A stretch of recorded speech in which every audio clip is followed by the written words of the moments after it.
Hello, my yogi friends. My name is Bree, in case we have not practiced with each other before. And this is the result of the Q&A session we had for our beginner-friendly yoga series. And the topic was puppy pose. So thank you so much for throwing so many questions to me, and I'm happy to answer them. We had this live Zoom meeting, but I thought I will record a part of your questions and provide you the answers and the exercises. So when I look on the left-hand side, this is where my notes are.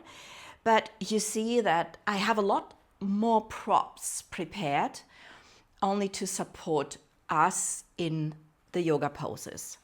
You know already this little folded blanket, or here it is a towel. This is for padding the knees when you need it. And one of the most important props I have here is you can use a belt. It is here a yoga strap. I will show you what we will do with that. And then I have my 2 yoga blocks. You can take really thick books as well. So this said, you see I still have my coffee here. I might take a sip because it's early in the morning and this is a take before I go to work.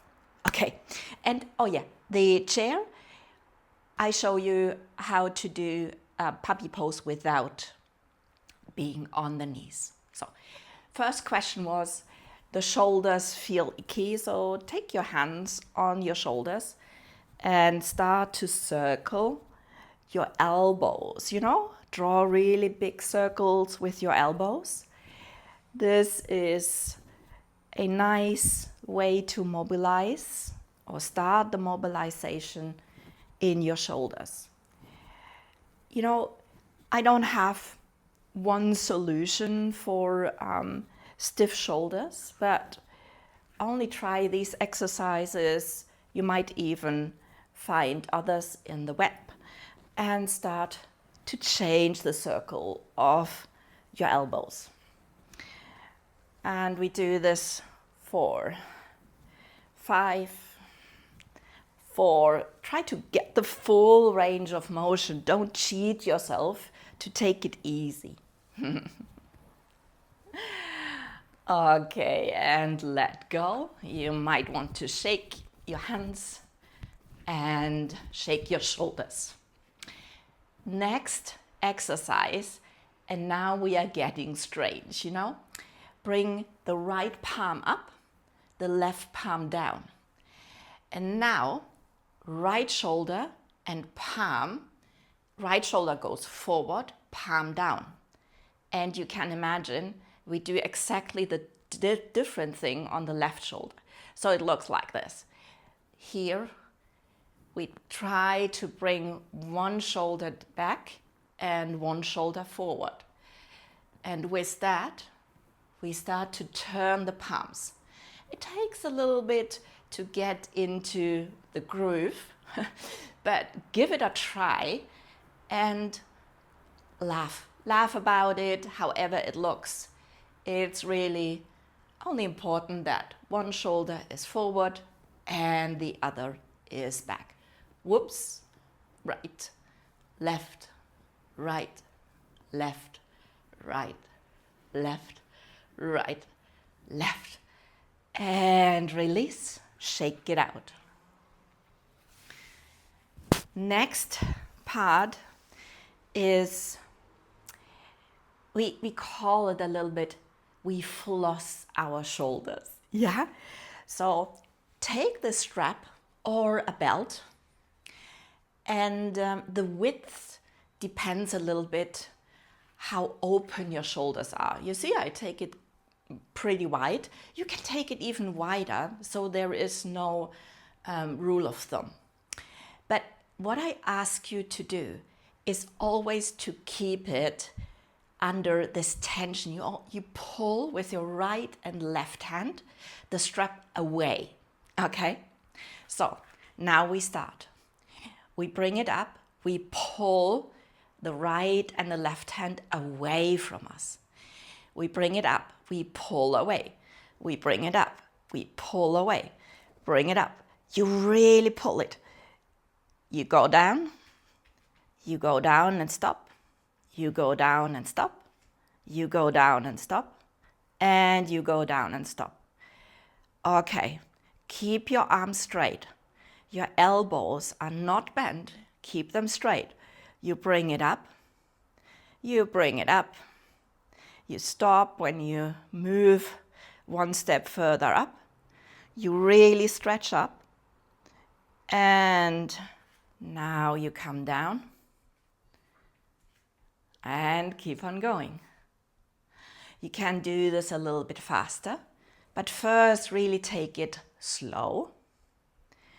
And you see, I don't give up pulling, and I don't try to do one side stronger than the other.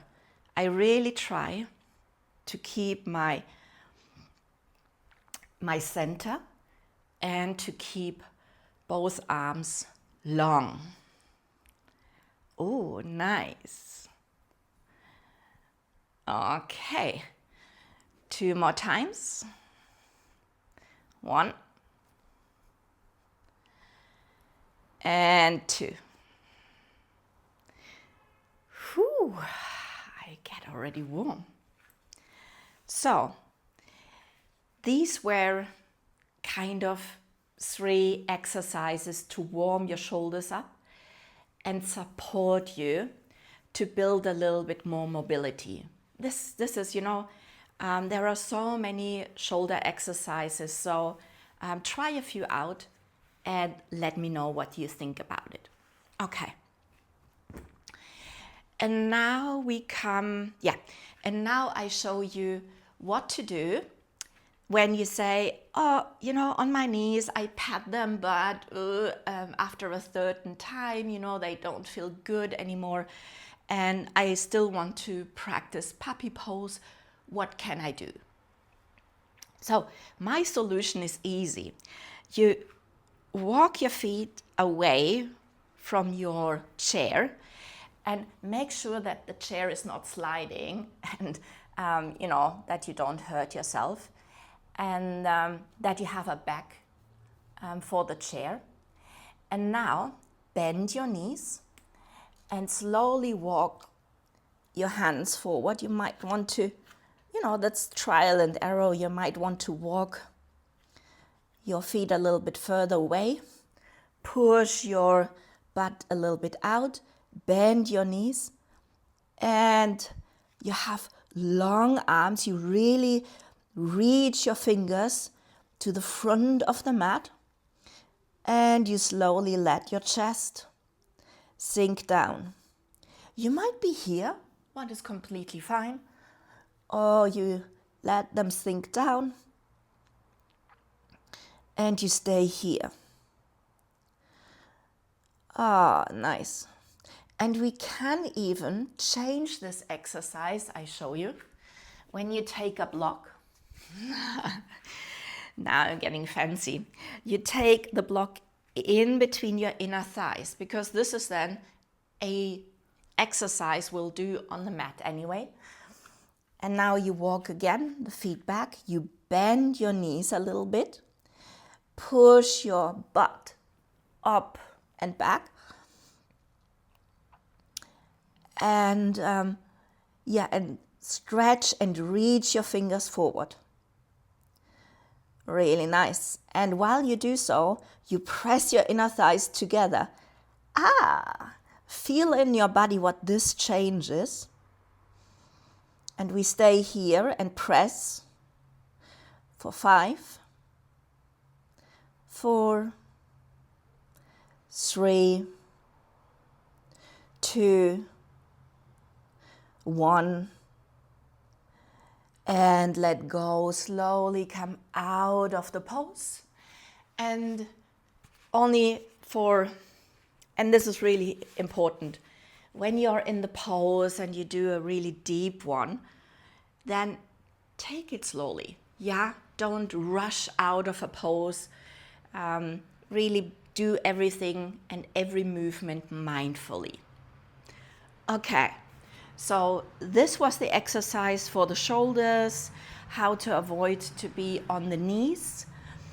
I will show you again how to pat your knees, because I think this was in the Q&A session a moment where you said, oh, you hover the knees. And I said, yeah, I hover the knees. So what means hovering the knees? You can kneel on this prop, but then it's only softer, but it does not really release probably the sensation you have in your knees. What I mean with hovering is that a part of your knee is peeking out in the front, and hover over the mat. This is what I mean when I say hover.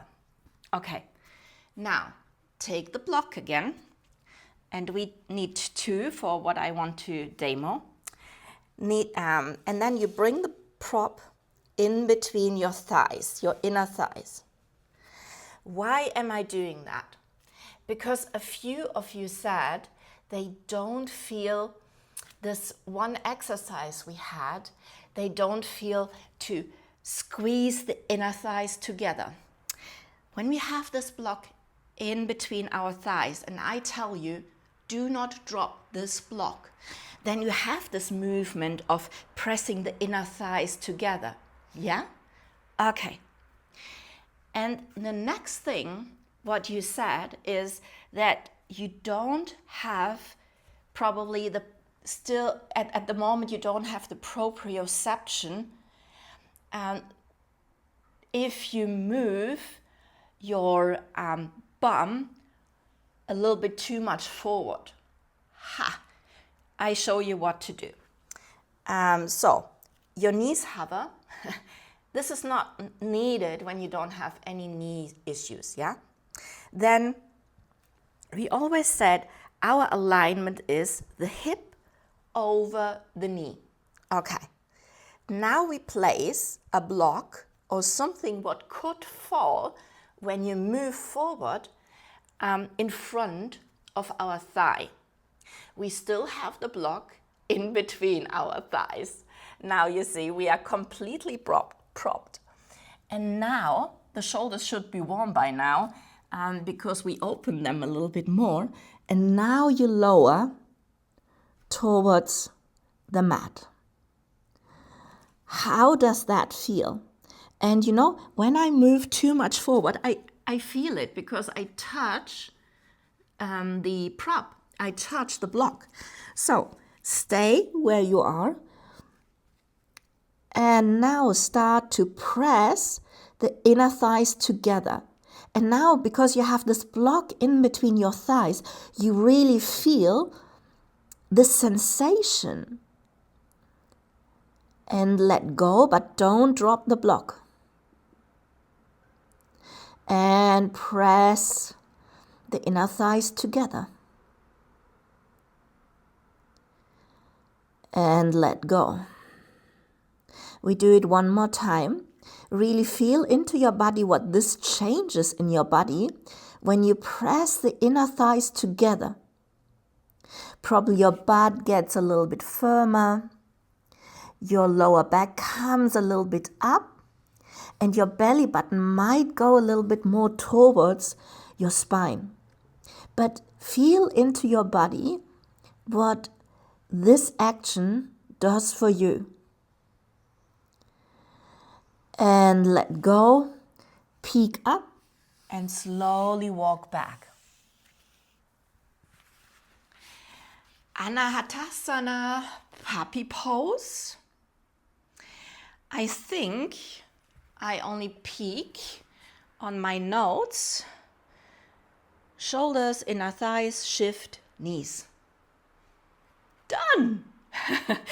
In case you have further questions, please let me know. And I might see you on another Q&A session, and hope that this week you start with the next 5 or the next pose and you're with me. Okay then, have a good day. Bye bye.